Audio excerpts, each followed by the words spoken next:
At ngayong araw na to, ay siya naman ang ating sisiya sa atin. Si Hazel, si Miss Hazel. Bago pa nila i-request, nausap ko na talaga yan. Ano ba namang mapapala namin dyan? Naman tayo namimilit. Siyempre, in-expect mo siguro, payag. Close kami nito eh. Okay lang papayag siya pero hindi siya pumayag. Salamat pa din ako kasi.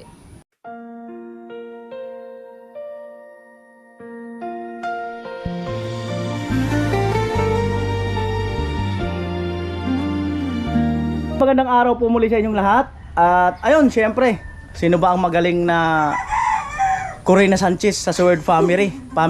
So, walang iba kundi si Kapakpak, si Hazel, si Miss Hazel. At ngayong araw na to, ay siya naman ang ating sisiya sa atin. Ay! Sisiya sa atin. Syempre, nandito siya. Yes! Excited na ako!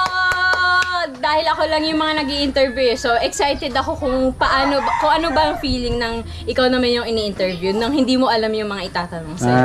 So, ready naman ako kasi wala akong kinakatakutan dahil wala akong itinatago.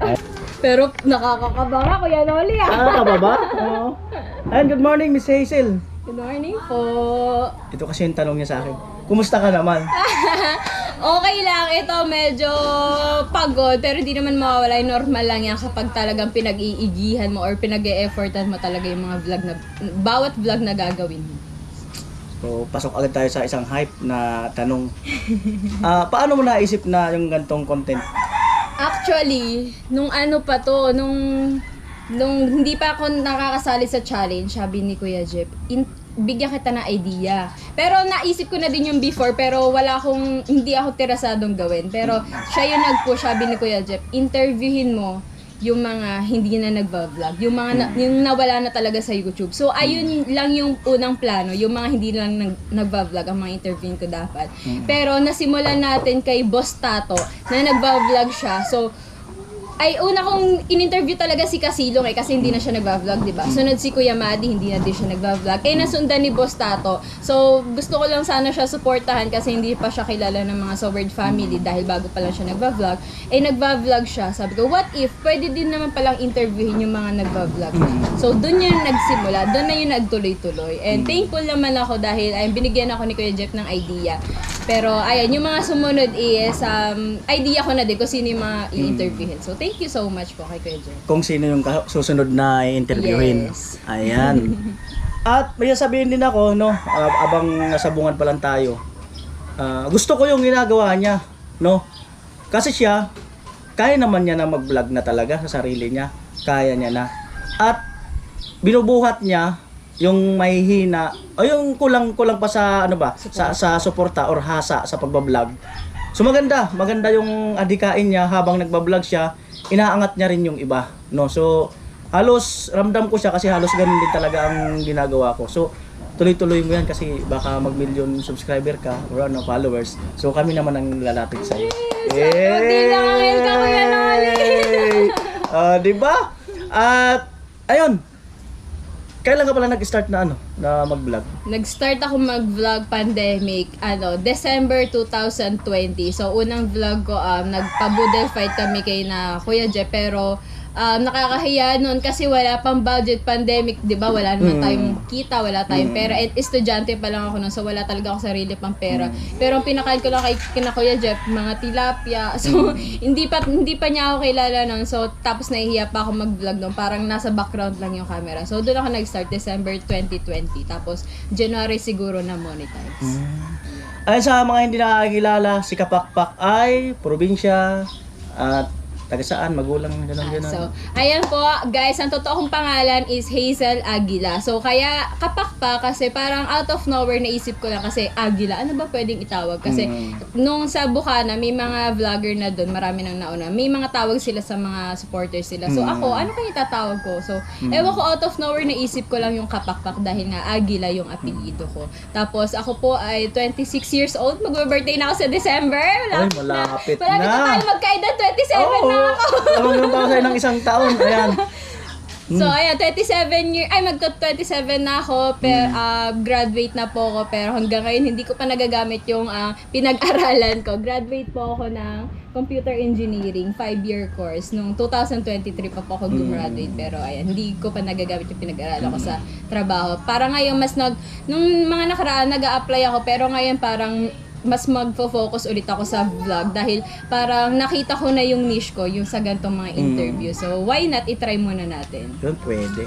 At paano ka na-inspired na mag-vlog? Or paano mo siya natutunan? Nung una, nagva-vlog ako sa Laguna pa ako nung tumitigil pandemic. Tapos, sobrang mahiyain ako. Kahit nasa loob lang ako ng kwarto, sobrang hina lang ng boses ko para hindi ako marinig ng tito ko, ng mga kasama ko sa bahay. Sobrang mahiyain ako, pero habang tumatagal naman, kasama ko si Consi, hindi pa siya nagva-vlog noon.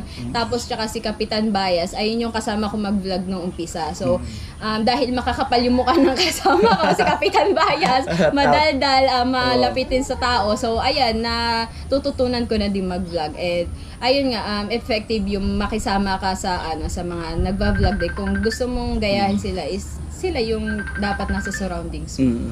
Ayun, at dati noon, nag-start din ako noon sa Bukana.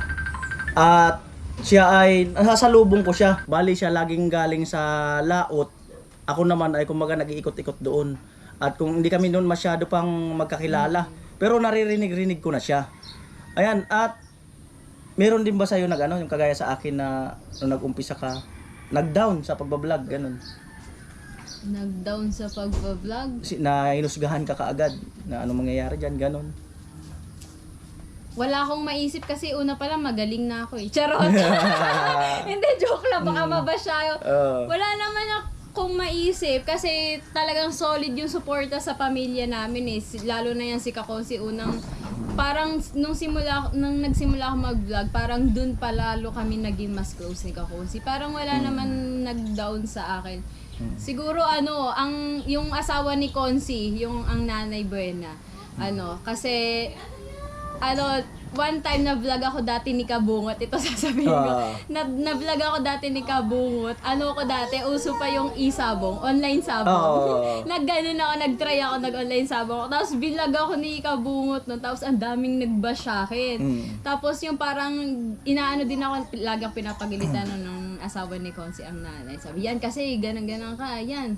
Kasalanan mo din yan. So, nag-vlog ako noon ng prank na last vlog. Yung kunwari, mag-exit na ako mag-vlog, mag-quit na ako ng YouTube. Tapos yun, sabi yan, kasalanan kasi ng nanay, yung asawa ni Konsi, kasi lagi mong pinapagalitan yan. Nag-exit na tuloy sa YouTube, nag-quit na, pero prank lang yan. Pero natatandaan ko, wala naman nagda-down sa akin. Ayun. Itong mismo na actual na vlog na ginagawa mo sa kung saan-saan ka nakakarating, okay naman sa'yo. Masaya naman. Masaya kasi, kasi gusto ko talaga yung nagta-travel Dati gusto ko travel vlog. Pero ngayon, yung parang, anong tawag doon? Tourist? Hindi, yung two birds. Ano ba yung tawag doon? Two birds lover? Hindi, parang basta, nakakapag-vlog na ako, nakakapag-interview na ako ng iba't ibang... Double purpose? Yung parang ganun ba. So, nakakapag-vlog na ako, nakakapag-gala pa ako, nakakapag-travel pa ako. Pagod nga lang, pero masaya. Masarap sa pakiramdam. Oo. Na nakakarating ka sa iba't ibang lugar na first time mong puntahan. Ayan, at yung ganyang content niya, hindi po yan biro. Kagaya ng sinabi niya na ito ay walang pagkakaiba sa travel vlog. Ano ba yung travel vlog? Una-una magastos. Yes, super. Diba? Hindi ka pwedeng, sa kanya yung content niya, hindi pwedeng gasolina, pangkain, at marami pang iba, no? At sa ngayon, nababawi mo naman yung gastos sa vlog. Katulad nung sabi ko nga doon sa sinahod ko, ang sinahod ko noon 120. Pero ang pinambayad ko sa credit card 100k. Pero hindi naman, labas pa naman yung mga ibang utang doon. Pero halos lahat ng ginastos ko doon sa vlog, kulang 50k din. So parang ang kinita ko lang nun sa vlog 70k. Oo. Pero okay lang naman din yun na hindi ko nabawi naman, may tubo pa nga pero okay din yun kasi parang mas simula nung ginawa ko yun, mas dumami yung mga nanonood. So, parang investment na din yun. Saka ngayon, namumuhunan siya sa ganyang vlog. Pag once na makilala na siya, ayun, medyo palis na rin yung gastos nun at mas marami nang manonood sa kanya, madali niya nang mabawi. Oh, di ba? Yes. No? Ano nga pala paborito mong pagkain? Paborito kong pagkain, Kuya Noli, magastos. Kaya once in a blue moon ko lang siya matikman. Lechon. Balat ng lechon. Kaya nung nagpakain ako sa amin, talagang ginawan ko ng paraan kahit lechon belly, nagpa-lechon ako. Dahil paborito ko talaga yung balat ng lechon. Yun. Ay, grabe lechon. Bagay, hindi ka naman high blood. Oo. Ay, nung una, sino ba unang na-interview mo? Yung pinakauna ko na interview si Kasilong, sunod si Wasalak. Oo. Na-pressure ka ba doon? Yung mga 1, 2, 3, 4 na mga ini-interview mo? Hindi ako na-pressure kasi nangangapa pa ako. Actually, yung kay Kasilong, wala pa akong idea kung paano ba yung interview na gagawin ko. So, doon kay Wasalak ako nagbawi kasi nanghingi ako ng tulong kay Kuya Jeff, idea kung ano ba pwedeng itanong. So, simula doon, parang ayun, nahahasa na natin, natututunan na natin. Nung umpisa talaga nangangapa pa ako pero yun. And yan, may time din naman na yung marami nagre-request na, uy, interviewin mo to. Pero pag bago pa nila i-request, nausap ko na talaga yan, nayaya ko na sila, pwede ba tayo mag-interviewhan? Pero hindi naman natin maiiwasan na tumanggi yung iba kasi syempre, ano ba namang mapapala namin dyan? Lalo na kung yung mas malalakas pa yung i-interviewin mo. Yung mas malakas ba sa akin? Kung para sa kanila, wala naman ako mapapala dyan, siya lang yung kikita. Or baka matalo nila ako sa... Basta gano'n. Matalo sa views, Oo, gano'n. matalo, mas maungusan pa niya ako. So, wala naman tayong magagawa doon. Hindi naman tayo namimilit. Kung sino lang gusto magpa-interview or willing magpa-interview, doon lang tayo. So, ibig sabihin, may na-encounter ka ng gano'n? Kung gano'n, halimbawa lang. Marami na. Marami nang nagre-request na, uy, interviewin mo naman sila. Pero hindi nila alam, bago pa nila sabihin yun, nakailang sabi na ako na, uy, pwede ba tayo mag-vlog? Pwede ba kitang interviewin? Pero siguro sinasabi nila, parang sinesegue lang nila na, ay, hindi pa, pwede ngayon, ano pa, may ginagawa pa. Pero yung sa loob-loob nilang nila talaga, feeling ko, ayaw lang talaga nila. Pero okay lang, no hard feelings naman. So, ayan, wala po kami pinapangalanan, kung sino man yan. Pero ako nagtatanong lang naman, kasi interview to kaya nga interview Ibig sabihin, hindi, ako kagaya ko, hindi talaga ako nag-scripted. No? At, nung dumating yung point na yon, siyempre, in-expect mo siguro, payag, nasaktan ka ba? Nung una, magpakatotoo lang tayo. Nung una, parang disappointed pero at the end of the day, no hard feelings pa din. Parang reaction mo lang talaga, normal lang naman yun sa tao kasi feeling mo, close kami nito may pinagsamahan kami nito. Akala ko, okay lang papayag siya pero hindi siya pumayag. Okay lang sana kung naka-isang beses lang akong yaya. Maraming beses ko siyang niyaya. So ayaw niya talaga. So okay lang din, no hard feelings talaga, promise, no hard feelings. Pero nung unang reaction lang talaga is medyo na ano lang. Ay, akala ko pa naman close kami nito. So yun. So, ayun na pag-uusapan lang, siguro, di natin alam, baka busy nga, no? Oo, tsaka hindi natin alam kasi hindi natin alam yung mga kwento ng buhay nila. Baka may tinatago sila na ayaw ipaalam sa iba. And it's normal naman na privacy din nila. May tawag yan, sinisave lang nila yung istorya ng buhay nila. Ayan, no? So, ayan, paano mo naisip si Kuya Noli na pumunta ka rito, yung unang punta mo, tapos si Kuya Noli interviewin ko. Paano nabuo sa isip mo yon at tatanggapin kaya ako ni Kuya Noli? Masungit ba siya or ano ba siya? Ganon. Kasi marami nagsasabi sa akin, masungit daw ako. Ayan. So, anong tumakbo sa utak mo nun? Noong una, nagsimula to sa live, di ba? Live, hindi ko alam kung kaninong live ba yun Sino ba nung unang kasali sa challenge? Si Carrot, tsaka si Vince nandun. Yun, basta maalin sa live ni Kuya Carrot man, tsaka ni Kuya Vince, na nag-comment lang ako. Hindi ko naman aakalain na, uy, yan si Kapakpak. Parang hindi pa nila siguro masyadong kilala na. Pero naririnig nila yung pangalan ko. Sabi, uy, si Kapakpak. Tapos napapanood namin yung mga interview mo. Interviewin mo din kami dito. So, niyaya nila ako. Akala nila, hindi ako papalag. Akala nila, malabo pa sa malabo na makapunta ako dito. Tapos, minessage agad kita nun. Nung araw din na yun, sabi ko, Kuya Noli, pwede pa pumunta dyan. And sobrang thankful ako hanggang ngayon na hindi ka nagdalawang isip na papuntahin ako. Sobrang maasikaso niyo po sa amin, yung mga tinuluyan namin, yung mga vlog niyo noon, nilinis na namin yung tutuluyan ni Kapakpak. So grabe yung effort nila para makapunta kami dito. And yeah, maraming salamat Kuya Noli. Tapos, tawag doon, and ayun, may advantage yung pagiging editor ko kay Kuya Jeff. Dahil simula nung naging editor ako ni Kuya Jeff, halos lahat ng dumaan na vlogger doon sa Bukana is na-meet ko and nakasama ko talaga. Katulad yung Magic Flakes, magkakasama tayo nun sa Kubo. Kaya sobrang swerte ko na may pinagsamahan tayo, hindi ako madaling makiusap sa inyo. Katulad yan, ikaw una-una ko na-interview. Sunod si Kuya Jokes, si Kuya Fransar, tapos si Kuya John Riot, dapat i-interviewin ko, tsaka si Kuya John Igor. Grabe no, parang kung small, ka lang talaga, small YouTuber or hindi ka pa kilala, hindi mo yun magagawa eh. Pero ako bilang naging editor ako ni Kuya Jeff, ni Japper Sniper, may advantage yung yun dahil nakasama ko kayong Magic Flakes na isa talaga sa naging malakas or naging pundasyon ng So Weird community. Ayan. So, yung isang tanong ko, kasi tagal taon din eh, bago saka magkita man tayo doon, kaunting kwento, tak kasi busy ka rin. So, naisip mo ba or nagkaroon ka ng alinlangan sa akin noon na tatanggihan ba ako? Masungit ba yun si Kuya Noli? Baka isipin niya, Gagamitin kita. Hindi naman.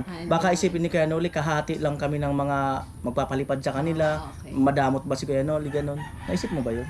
Nung una, actually, may time na gano'n na naisip ko na, uy, baka hindi po ma-execute ko na uli kasi baka katulad ng iba kasi may ibang gano'n na vlogger na uy, baka hatian pa kami nito sa sponsor, baka mapunta sa amin yung sponsor nyo. Naisip ko, pero sa pagkakakilala ko sa'yo, and hindi ka nga nag-alilangan na papuntahin kami. Hindi ka ganun tao, hindi ka maramot, hindi ka nagdadamot na i-share yung blessings na natatanggap mo para maambunan din yung ibang tao. Katulad namin ng mga small content creator. So, ayan. Sobrang bait nito ni Kuya Noli. Kung sa iba-iba to, hindi ka nito papapuntahin dito kasi lalo na sila, ang dami lang sponsor, solid supporters sila. Baka hindi nila naisip na baka mabawasan, mapunta sa iba, mahati. Hindi nila naisip yun. Ang bagkos ang naisip nila mag-share para mas marami siyang matulungan and makinabang. Ayan. So napag-uusapan natin ng sponsor. Si Kuya Noli kasi, since sa Burias pa, hanggang noon, nag-umpisa naman kasi ako sa wala talagang sponsor hanggang sa mayroon na, no? At hindi ko talaga tinatago yung mga pangalan ng sponsor. Bihira lang kung sila ang mag-request na wag ganon. Isang patunay, yung mga na hindi ako nagdadamot ng sponsor. Yung ibang sponsor ko, nandun na sa team ko. So okay lang yun. At gusto ko rin makausad sila at makausad din yung iba. At yung pag-sponsor ay desisyon po yan nung may-ari yung sponsor kung aalis sila o babalik sila. At hindi po natin yan pwedeng panghawakan. Kumbaga, tama yun na i-share din natin yung tinamasa natin. Malay natin, mas doble pa yung bumalik. At kagaya ng sinabi ko, pinagdaanan ko yung yung medyo mababa eh. Kaya pinangako ko sa sarili noon na igaganon ko rin ibabalik ko rin sa iba. Ayan. So ako, tanong ko naman Kuya Noli, hindi mo ba naisip na ipagdamot or solohin mo yung sponsor? Hindi mo naman naisip yun? Wala, never. Kasi open ako sa mga kasama ko eh. Nandiyan, nandun na sa kanila yung sponsor, mapapanood ko lang, nandun na sa kanila. So wala. Hindi ko naman sila pwedeng sabihan yung sponsor na wag kayo doon. Kasi pangit yun. Paano kung sila naman ang gusto nilang iangat-angat, di ba? So kailangan bigyan din natin yun ng laya yung sponsor, huwag nating sakalin. Kasi pag sinakal natin yan, aalis talaga yan. Sabihin yan, ganyan pala si Kuya Noli, ganun. So, bigyan na natin ng laya. Magre-relax yan, tapos babalik yan, may madadagdag. Ayan, so mawala na yata yung tanong ko sa'yo. Sorry. De, joke lang. Sige. Ayan, Nagsaman, dalawang madaldal. ilang taon ka na ba pala nagbablog? Since 2020, so magpa 5 years na. Yun. Ngayon, dahil graduate ka nga, hindi ka ba nanghihinayang na mag-apply mo na ng trabaho or mag-vlog? Nanghihinayang syempre kasi grabe, 5-year course lang yung kinuha ko. Kasi old curriculum yun eh. 5 years dati yung engineering, ngayon 4 years sila. Pero inaral ko siya ng 7 years. Kasi basta mahabang kwento eh. So ayan, nanghihinayang syempre kasi pag narinig mo talaga yung engineer, graduate siya ng engineer. Parang ang sarap pakinggan, di ba? Pero pag sinabi kong ay hindi ko pa nga nagagamit, hindi pa ako nagtatrabaho bilang engineer. May panghihinayang. Kasi actually, takot kasi ako sa mga, sa mga interviews. Kaya, Meron ka naman experience. kaya nga, di ba? Ang layo, di ba? Kasi pag interviews, English, tapos may mga tanong na hindi mo masasagot. So, doon ako natatakot. Kaya hanggang ngayon, hindi pa ako nag-a-apply ng mga ganyan. Nag-a-apply ako malayo sa pinasok ko, ganun. Pero yung as in engineer, computer engineer, software engineer, hindi pa ako nag-a-apply kasi natatakot talaga ako sa interviews. Lalo na hindi ako fluent magsalita ng English. So, ang sinasabi ko, pag mag-apply ka dito, sabi ko, wala kasi akong natutunan sa pinag-aralan ko eh. Sabi naman nila, hindi naman lahat ng tinuturo sa iyo sa school is magagamit mo sa trabaho. So, ayun. Pero malay natin in the future. Saka pag pumatok ka sa pagbablog, kaya mong kitain naman yung kita mo sa pag-engineer. So tama yun. So dito muna siya sa pagbablog kasi mas gamay niya na. Ayun, si Consiel Lando pala, kaano-ano mo? Ayan, sa mga... Sabi kasi ng iba, tatay daw. Sa mga viewers natin, sa mga hindi po nakakalam, ang hindi ko po tunay na tatay si Consihal Lando. Ampon lang po nila ako. Highlights. Hindi. So, ayan, hindi ko po totoong tatay si Consihal Lando, pero nanay at tatay ang tawag ko sa kanila mag-asawa kasi since birth, sila na yung nag-alaga sa akin. So, nasan yung magulang ko? Yung mami at tatay ko is hiwalay sila, pinagbubuntis pa lang ako. And wala na din yung tatay ko, patay na. So, ang mami ko, since birth, nagtatrabaho siya. Ngayon, nasa ibang bansa. Since maliit ako, nasa ibang bansa siya. Tapos, sila talaga yung nag-alaga sa akin. Kaya, nanay at tatay. So, parang ampon nila ako. Tinuturing talaga nila ako anak nila. Sarili nilang anak. Kaya, ayun. Hindi ko naisip na, ay, hindi ko siya tatay. Tito ko lang siya. Tatay ko talaga siya para sa akin. Ayun. So, buntis pa lang pala, nagkahiwalay na. So, wala pa siyang malay noon. Hanggang sa... Hindi mo nakita yung tatay mo? Nakita ko siya nung mga tatlong beses nung malaki-laki, mga pa ako, 7 years old, pag birthday ko, gano'n. Maisip ka na? Wala pa, hindi ko pa, pag natatandaan ko, medyo malabo na, hindi ko na siya maalala masyado. Pero nakita ko yung tatay ko. Pag nakikita ko siya before, natatandaan ko lang, umiiyak ako kasi ayaw ko sumama sa kanya. Bakit? Yung mama mo, matagal na ba sa ibang bansa? Oo, simula pa ako grade 1. Hanggang ngayon? Hanggang ngayon. Anong trabaho niya doon? Domestic helper, gano'n. Yun, domestic helper. Ayun, siyempre nag-aral ka. Hindi, may mga time doon na kailangan ng mga magulang. Naisip mo ba na dapat ang tunay mong magulang ang nandun? May time, talaga, most of the time, naiinggit ako sa iba kapag halimbawa may family day, may meetings, kasi syempre ang nanay, ang asawa ni Consi lang, ang nanay lang marami kami, halos sunod-sunod kaming mga anak niya kasi grade 1, grade 2, ganun sunod-sunod. Tapos pag may meeting sa school, sabay-sabay. So, madalas, walang uma-attend sa akin. So, ayun, may inggit na, Kuya Raul, hindi ako iiyak dito. May inggit, may time na naiinggit ako. Pero, ayun.